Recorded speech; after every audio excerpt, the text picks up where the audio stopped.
G'day guys, thanks for calling 1-800-PWN-TIME. This is Jay speaking, bringing you another episode of Time to Learn Modern Warfare 3. Today, we are on Interchange, and as you know, this is a pretty flat and somewhat boring map. I hate it, to be honest, but anyway, there isn't really many spots on this map. There's a few good head glitches and lines of sights, but as far as jumps go, it's only the one level sort of map, so it's pretty hard to get some good areas, but I'll put you straight into what I know. Jump onto this little skip here, from here, jump over to the ledge, and you can actually get a good little line of sight through this hallway here. And if the enemy has C, they're going to be spawning on that side, and they'll probably be running through here, so it's a pretty high traffic area, so take note of that one, guys, because it is a really good way to pick them off, and they definitely will not see you coming.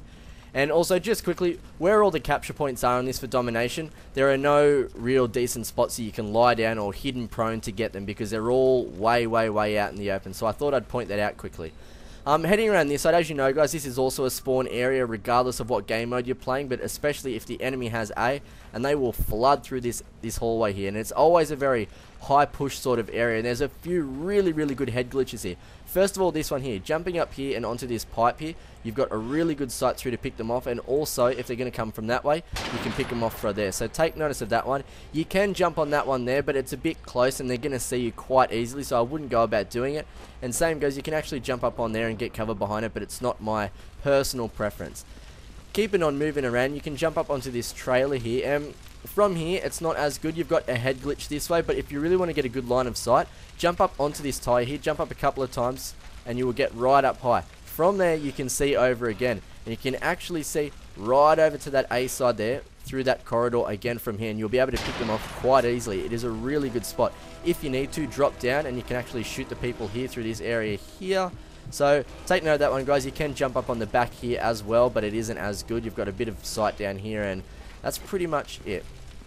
Coming into the center here, again, if you know the enemy's coming from A, there really is a lot of good spots to get the enemies coming from that spawn.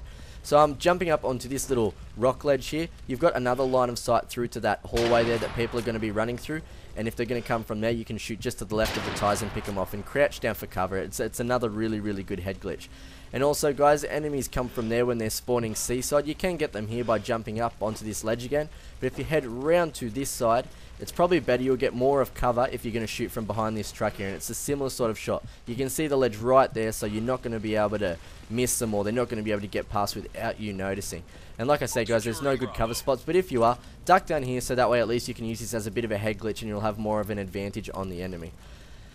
Moving around the map to the C area, the C flag. If you want to defend it, there's one really good spot to do that from. A lot of the enemies, or a lot of the time you'll find yourself running around here at the enemy wheel, but you've got a good sight through here to pick them off quite easily between the truck and the barrels here, so take note of that one, guys. It's a pretty decent spot. And also in here, we know people camp in this bus. Don't ask me why. There's two entrances in that I'll point out. That one there, and you can get in from here. You'll see people ducking down, and there's a few good lines of sight. I mean, this one here, you've got pretty good cover if the enemy comes around there, and I guess here as well, but it's fairly campy. I wouldn't suggest using it. So heading again around the map, and really, guys, there is not much left on this map. That is just how plain and boring it is. I can't think of any decent spots or anywhere to get a good line of sight, or there's just no jump spots. It's one of the most boring maps in the game, in my opinion. So that's pretty much it for the video. I can't think of any more spots that are going to do you any good, to be honest. So that's the Time to Learn for Interchange. Pretty sad and small, I know, but what can you do when Infinity Ward throws out a flop of a map? So I'll talk to you guys later. Catch up.